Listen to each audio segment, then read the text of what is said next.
So, Joan Fallon, for the title today, is fiction and nonfiction storytelling about Jordan Point area of Prince George, Virginia. Joan Fallon, a longtime resident of Prince George, worked in various capacities for 2 members of Congress. And when she retired the 3rd time, she took up fiction writing. Now a published author, she specializes in the genre of flash fiction. She was asked by the Prince George Regional Heritage Center to put the true historical account of Cecily, Reynolds, Bailey, Jordan, Farrar, Montaque, Parker into a format that could be read aloud by local students, and thus Cecily's life is told through a ghost. So I present to you Joan Fallon.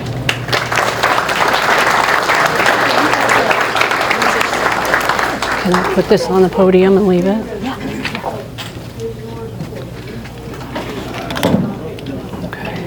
I think you can just rotate. There you go. Can you hear me in the back?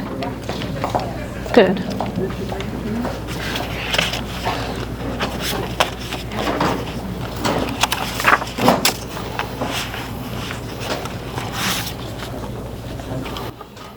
Well, it's good to be here. I'm glad that Susan invited me because I'm not really a historian. I consider myself more of a storyteller, and I do love historical storytelling, but I'm not per se a historian.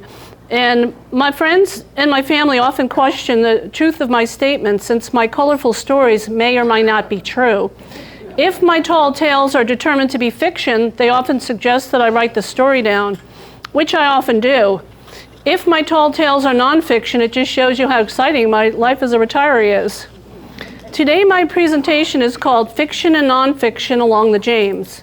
My nonfiction story is about Cecily, Reynolds, Bailey, Jordan, Farrar, Montaque, Parker, as Susan said, who along with 3 of her 5 husbands lived in the first decades of the 1600s on property along Bailey's Creek and what is now Jordan on the James. The land became Cecily's through several different means. The second story is what is called the flash fiction. It's a story in less than 1,000 words that often ends, like its relative, the short story, in an abrupt or a confusing way. The murder that takes place along the area of the Jordan Point Marina, former property of Cecily's, illustrates the dangerous consequences of a love triangle. We have surprise guests here today. They are Tanju Sonu Parlak and her husband. Hello. There they are in the back there. They graciously agreed to come today, and they're not here to speak extensively, but they're willing to answer a question or two later. And Marianne Lefwich, who is the next door neighbor, and she is in the back there at the end of the room, and she comes to the lunch and learn all the time, so I didn't have to twist her arm to get her here. But it's kind of interesting to have a history of over 415 years ago, and they live on the land. Now, the land that they live on was, and the history that's really known is later than what I'm going to read you about Cecily. The house that Tanju and her husband live in is reputedly built in 1740, I believe. And this story of Cecily takes place over 100 years earlier, so we're really going way, way, way back. So let's see. There is a book by Mary Ellen Howe, and Tanju has it today. It's a story much later than the story I'm going to tell you, but the family, the Baileys, have a publishing house, and they have many books that they've written about this area, one of which is a book I just found out about Sunday, so I don't have it yet, called Early Beginnings by Bailey Publications. And that, I can't wait to get my hands on. It actually gives the plats and the elevations and many primary documents about the area we're going to discuss. And she does have the book here, and it's a lot of reading, but it's several hundred years after my story. Okay, so here we go. This story was written by me, but I used the 2009 Virginia Living Magazine article by Carrie Roberts. And Ms. Roberts granted the Prince George Regional Heritage Center permission to use her article in the way I'm using it. Can you all hear me in the back? Okay. And the understanding was, once I put this article into some kind of a format, the kids in Prince George County who are doing a play or presentation every year in the county would use it. But it turned out to be more of a soliloquy because there's really no dialogue. It's more of a kind of a chronological history, and I didn't want to doctor up that story in any way, so it's really kind of a soliloquy. And I want you to all understand now, history doesn't usually, or I should say the facts don't often get in the way of a good story. So there are many stories about history. I could tell you something that happened here and someone else could say it. Wikipedia says this and another person said something else. So I want you to understand what I'm reading you is the story told by Carrie Roberts, and that's her interpretation, her facts and all that. And there are many other twists and turns that say that maybe some of it isn't exactly historically accurate, but we'll get into that afterwards. Okay, I wrote this in 2012. I'm retelling a story told to me one long and stormy night in Prince George County by the ghost of Cecily. She lived in the 17th century in the Virginia colony. Every word is true. I know this story is true because Cecily's relative, Carrie Roberts, who researched it all and confirmed these stories, and she published them. So here is Cecily's life story. Who would ever think that a Prince George woman who died 400 years ago would be written about in a newspaper called Facebook today in the year 2012?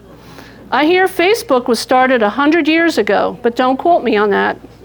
I hear that Facebook lets people share their life stories with other people all around the 13 states in the New World. I guess there are some mighty fast and powerful horses that can keep up with the delivery of news to all the people in the New World. I don't really understand the details about this newspaper, even though I can read and write, and I went to school in England as a child. But I do know that citizens are reading about my 5 marriages, 12 children, and how I owned more land than most men. When I go to church or to barn raisings, people share stories and tell me that my home on Jordan's journey later had a lighthouse on it, and that location is now the location of Grubby Mike's Grill and the Jordan Point Marina, and has a community with houses without gardens or cows, and which have kitchens inside the house. I fear putting kitchens in the house is pretty dangerous. What if it catches fire? The whole house will burn to the ground. But that just shows common sense is not common. Anyway, here's my story. Pull up a chair, get some water from my well, and I'll tell you about my life. I was born in England in 1601 or 1602. I'm not sure since I don't have any documents, nor does anyone else. I believed I was the only daughter of the Reynolds, and I was sent to live with my relatives, the Pierces, in Jamestown. A mystery surrounds my family lineage since I traveled alone to Jamestown on the ship called Swan. I know my family was well connected in England. My brother, a rector in Cornwall, England, received a bequest from William Shakespeare when he died. He left me 2 silver spoons in his will. Rumor has it that I was the child of Joan Pierce's first marriage to a Reynolds, and I was left behind in England until I turned 10, and was therefore eligible for a land holding of my own from the Virginia Land Company. And I probably arrived in Jamestown around 1611 or 1612. I do know that the Pierces and others longed to find some land to have a place to own their own business and freedom to worship as they chose.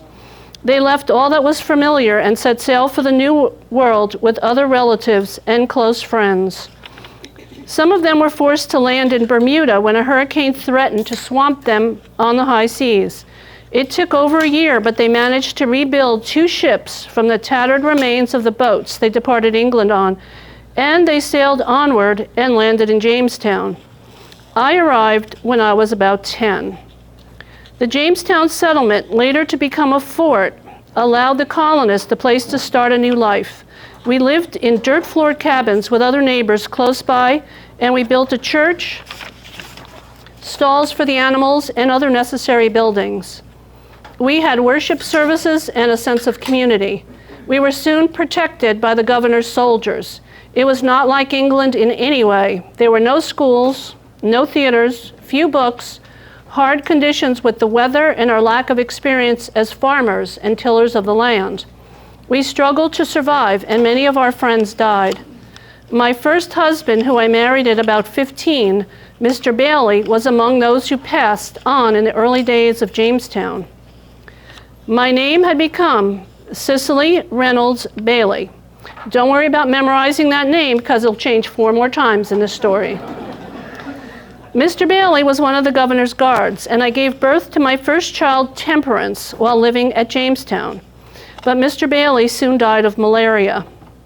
My daughter, Temperance, inherited Mr. Bailey's full 100 acres at Bailey's Creek, adjacent and to the west of what became the land grant of Mr. Jordan, and we called it Beggar's Bush, and later Jordan's Journey. I keep up with things, and I know that the eastern part of our combined land is now called Jordan on the James. Richard Bland and several other notables are buried in a plot on this land. I have never been to that tract of land before he died, but Mr. Bailey had been there a few times and hoped we would settle there one day when things were safer away from the protections that Jamestown offered us. Mr. Bailey told me the soil was rich and the woods full of wild turkeys, deer, pheasant, dove, and even bear, and the waters were full of oysters and fish, so we could be sustained and raise a family. Temperance and I survived those hard times after his death. In 1619, I married Mr. Jordan, a man 2 decades older than I. The Virginia Land Company had been offering 50 acres to any person who could get passage to the New World and settle there, and to any person who they sponsored. They would also get land. I still have the document that shows between us, Mr. Jordan and I received 550 acres as ancient farmers in 1620. I was about 20 at the time. I was deeded my 100 acres, and I did not feel ancient, but we were both rewarded with the land and had survived for more than 9 and 10 years respectively in this raw and difficult place. I later learned that I was one of only 10 or maybe 24 females who received land as a reward for surviving the first years in the Jamestown colony. It was land, my own land. I had not dreamed of such riches back home as a child in England. Temperance land from her father was adjoining our deeded holding, so we separated ourselves from the safety of Jamestown, protected by the guards, and took up living on the prettiest hill on the banks of the James River we first called Beggar's Bush. The name of our holding was taken from a popular play in England that Mr. Jordan had seen earlier in England. I wondered if he missed things like that when he had left England. Anyway, our acreage was rich, fine land on the James River, just below the confluence with the Appomattox River. By 1620, other large plantations along the James were being established. You're probably familiar with Shirley, Berkeley, and Westover. There were other settlements also further west of the first settlement, Jamestown, such as Bermuda and Varina. Varina was the tobacco plantation of John Rolfe and had great fields of tobacco. We were lonely for the companionship and shared lives of Jamestown, but we were not really alone. I was a guest at John Rolfe's wedding to Pocahontas when I was 13. She became a Christian and changed her name to Rebecca. It was a sad day when I heard that Pocahontas died in England. Life was hard for John, and he remarried very soon one of the relatives of my family, the Pierces, and immediately had a child, Elizabeth, who I dearly loved. Mr. Jordan and I soon had another child of our own, and in March of 1622, tragedy struck us. The westward moving settlers and the Indians had been at peace for 8 years due to negotiations known as the Peace of Pocahontas. I believe that Powhatan was still mourning the death of his daughter Pocahontas, and he disappeared shortly after she died. His brother, Opechancanough, the new leader of the Powhatan Nation, began a rampage against the settlers up and down the James River. Unarmed Indians who normally were welcomed into the farms and homes began vicious attacks using fire tongs, knives they picked up, and swords, laying around, murdering settlers with abandon. William Farrar, a young man on a mission to alert settlers, rode down the river and warned my family about the rampage taking place around us. 27 people were killed at Berkeley, 75 at Martin's Hundred, and 46 at the Bennett Plantation. 9 were dead at the Farrar holdings. John Rolfe was killed at Varina, and the village of Henricus was burned to the ground with 6 dead. Every man, woman, and child at Bermuda was dead. My husband, Samuel Jordan, quickly fortified our home and hid the babies and gathered neighbors into the shelter of our compound. We heard that the Jamestown fort had been saved, but 20 women were taken captive and would be enslaved by the Indians, we later learned. In our compound of approximately 17 buildings, we could smell the gunpowder burning for hours as we hid, shaking in terror as the battle raged. Jordan's journey was named a stronghold by the governor in the next days, but many around us abandoned their homes and retreated to Jamestown Fort. My family survived this assault, and I soon found myself expecting a child. Sadly, Mr. Samuel Jordan died, and he never saw his 3rd child. Life is hard for a woman on her own in colonial Virginia. While I had my land and my daughter's land to help us grow enough to survive and trade for things we needed, I soon found myself in a legal dispute called a breach of contract. I don't know much about such legal things. This was the first such case in Virginia, and it was disputed for months and sent back to be heard in the courts of England. The case was sent back to the colonies, and it was the first case they'd ever received from the colonies. The dispute involved marriage. In the sad days following the death of Mr. Jordan, who was my second husband, a preacher came by with more than comfort in preaching and praying on his mind. He asked me to marry him. It may have been something to do with my land. I told him I would as willing have him as any other man, but I was going to give birth to Mr. Jordan's child before any marriage would take place. Reverend Gridley Pooley grabbed my hand, he told the court, and pledged his troth. I don't remember pledging my troth in reply, nor do any of the witnesses remember such utterances. I told him not to talk about any relationship until the time was right. I agreed to that part. Well, the matter went on and on for 6 months in Virginia, then went to England courts. Finally, Preacher Pooley relented, and he announced he had freely acquitted and discharged Mrs. Cecily Jordan from all former contracts, promises, and conditions made by her to me in marriage. Soon thereafter, I married William Farrar, a man who warned my family and neighbors about the Indian attacks and saved the lives of many settlers around us. I now became Cecily Reynolds Bailey Jordan Farrar. Mr. Farrar was born in England, studied law, and came to the colony in 1618. He stayed on at Jordan's journey after the massacre and was listed on a muster list as early as 1624 as a resident of this plantation. When my 3rd daughter, Margaret, was 1, I married him on May 2nd, 1624, if I recall correctly. The neighbors could be very difficult about this relationship so soon after the death of Mr. Jordan, but I did love William so.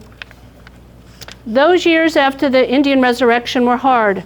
At times we had little to eat and no reason for hope. The attack had taken our men, our neighbors, our family, and our confidence in being able to remain in Virginia.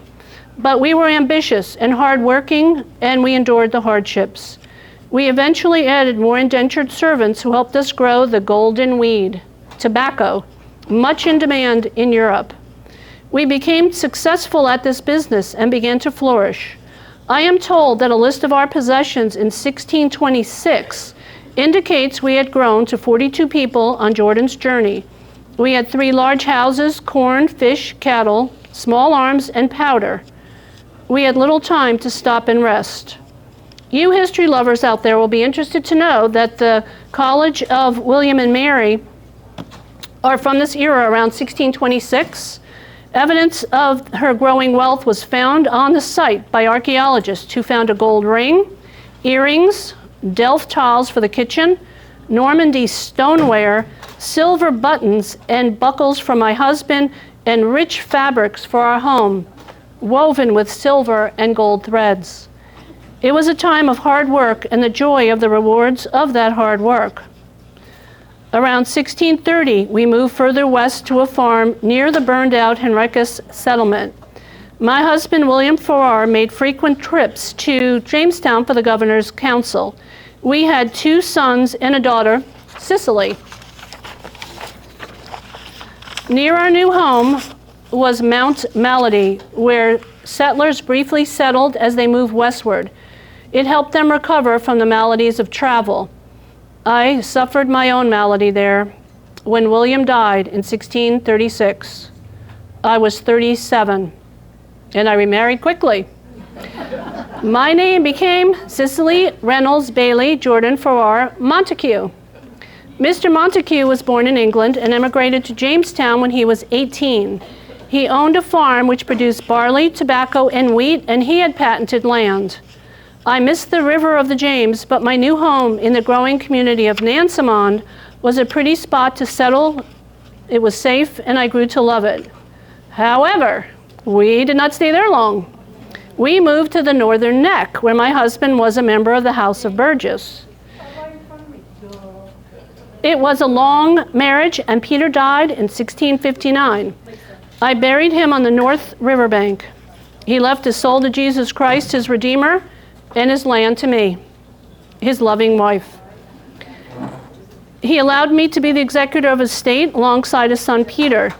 6 more children came into the family from this marriage. Some were ours, and some were his from previous marriages. I was nearly 60 when Peter died, but I was not done marrying yet.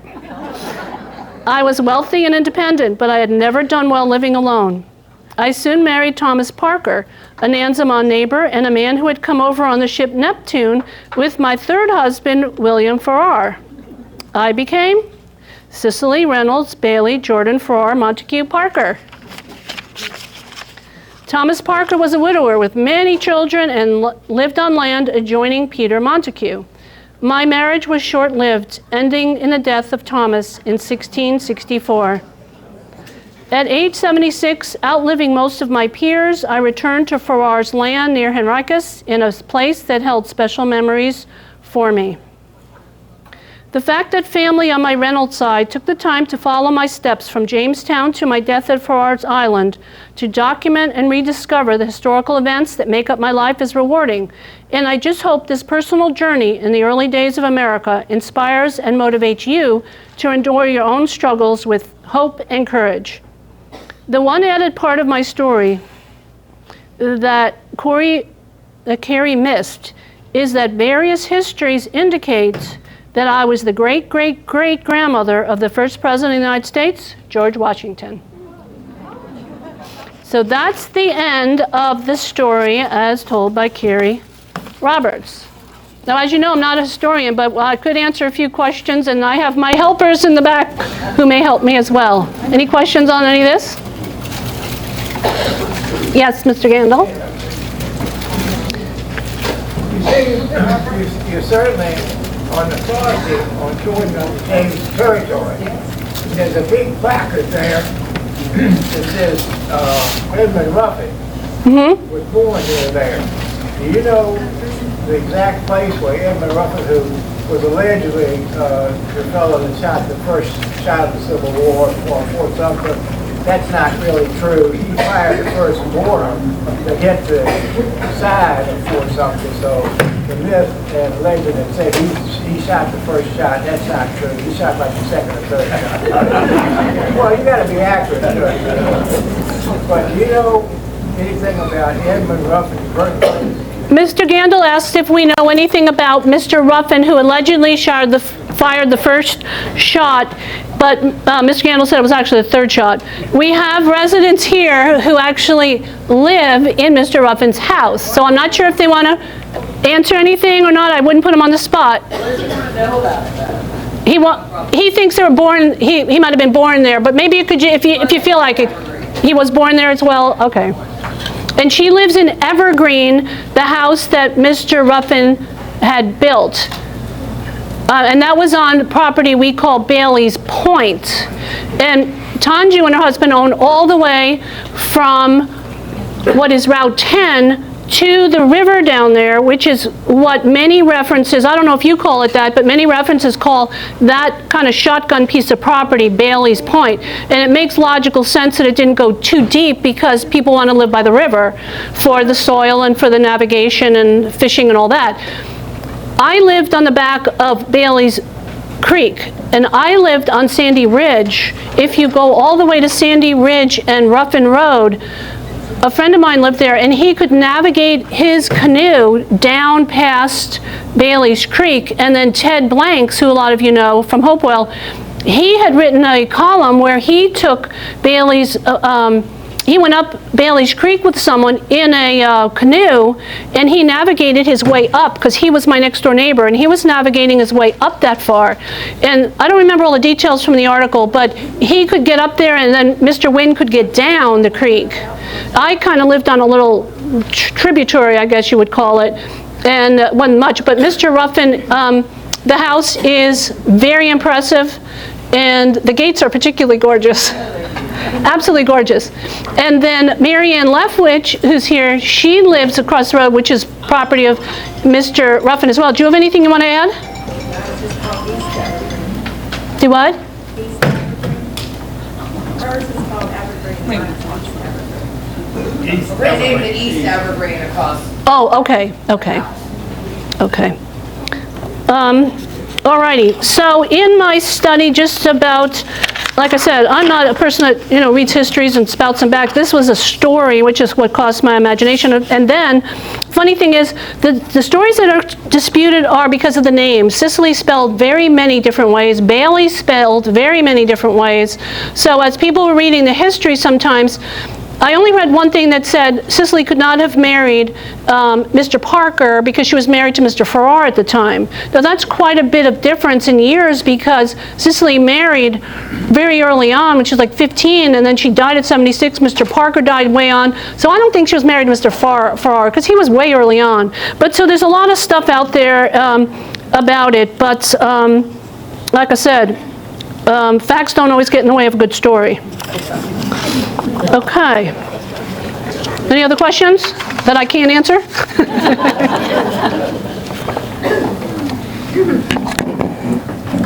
I've done a lot of research on Samuel Jordan, and he's an interesting character because he had a wife. Sorry. He had a wife and two sons in England, and when he came, his wife died, and he came to the United States, and he did marry Cecily. Mm-hmm. At the time, she was Cecily Bailey. Okay. And he had two daughters by her, who, for some reason, you will never find them in any of the genealogical records. What happened to those two daughters is unknown.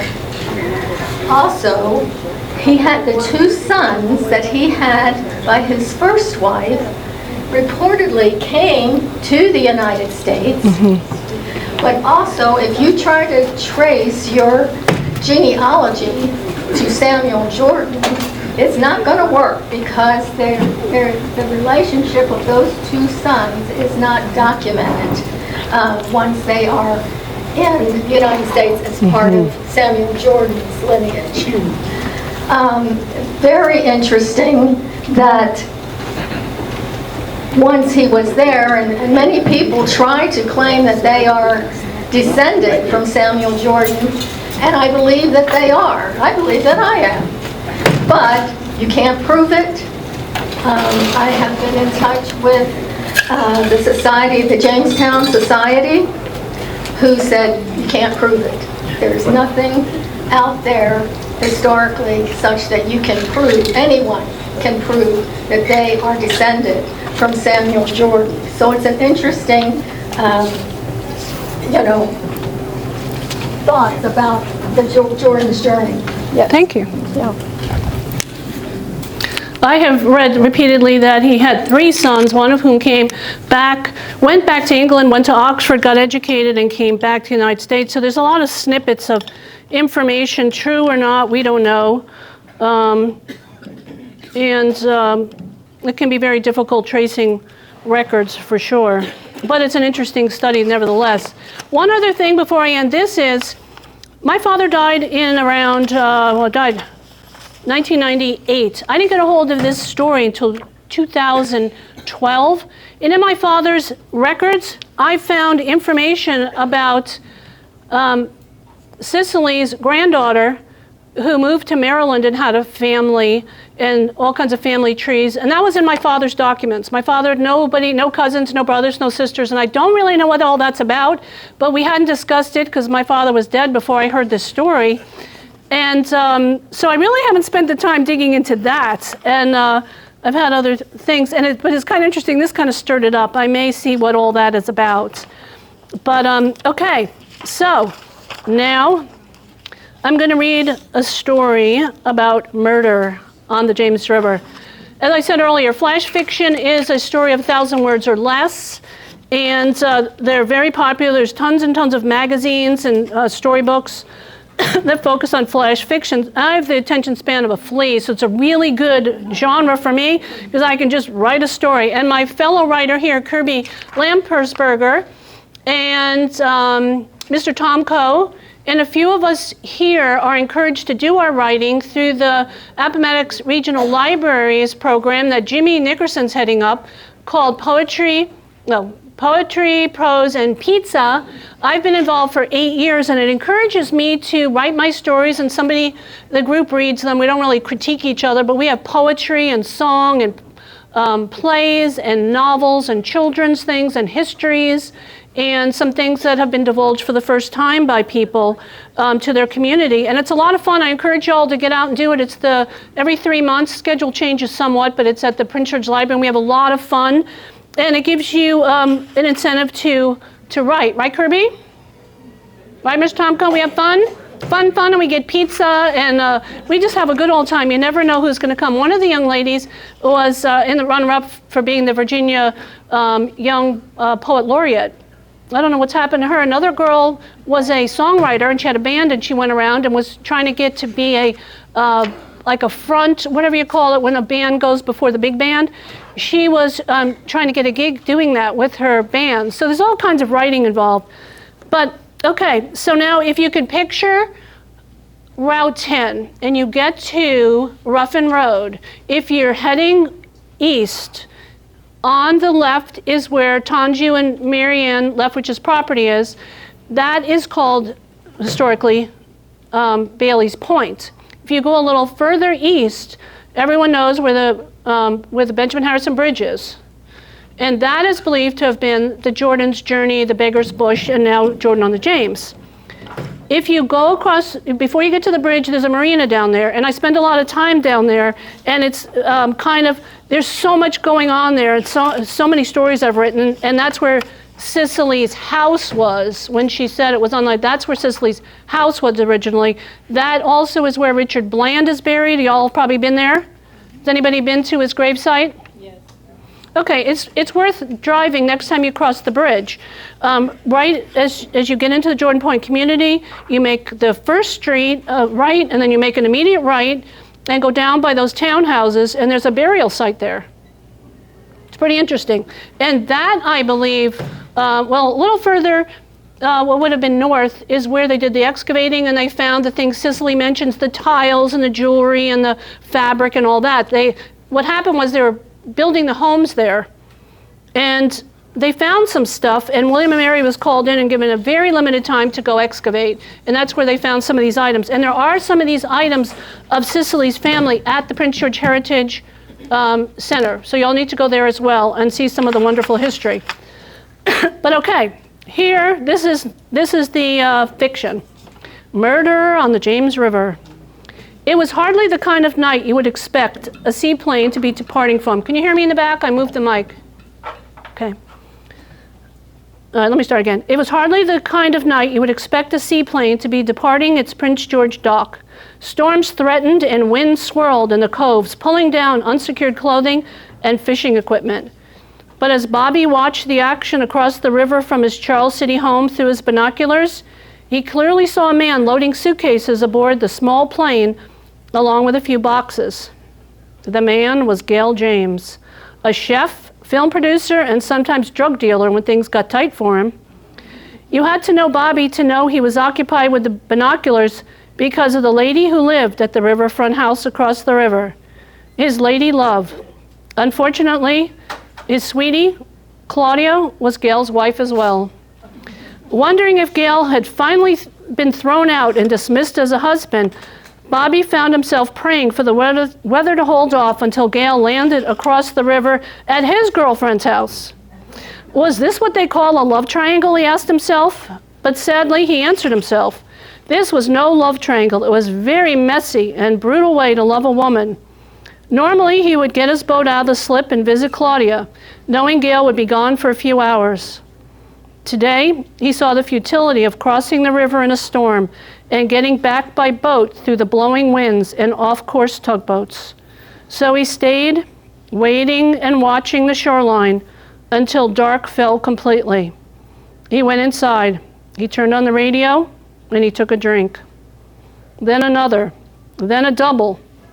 Rather than getting drunk, he became more clear-headed. He knew his love for Claudia was a dangerous but exciting game. He knew the odds of Claudia throwing off the yoke of a cheating husband was zilch. She still loved the SOB. He made her laugh. Something Bobby tried and failed at. He simply found life to be so unpredictable and so precarious. But you had to concentrate, you had to plan, you had to take what you could each day. But Bobby was not an optimistic kind of guy. Today he decided, though, Gail had to go. Somewhere, somehow. Could tonight be the night? Bobby had a plan. He always had a plan. He just never followed through. His promise to take Sweetie away was all that talk. In the morning, the coroner followed the lifeless body of Bobby to the ambulance. It was believed he drowned in the evening storm after falling off his dock. He would be tested for alcohol since everyone knew he drank too much. Gail's brother, the Charles City medical examiner, pretended he did not see the gash on the back of Bobby's head. He was in a hurry to cash his brother's check. Meanwhile, Gail arrived home to the news. A man across the river died. Gail knew who it was. His wife pretended not to. The end. That's all.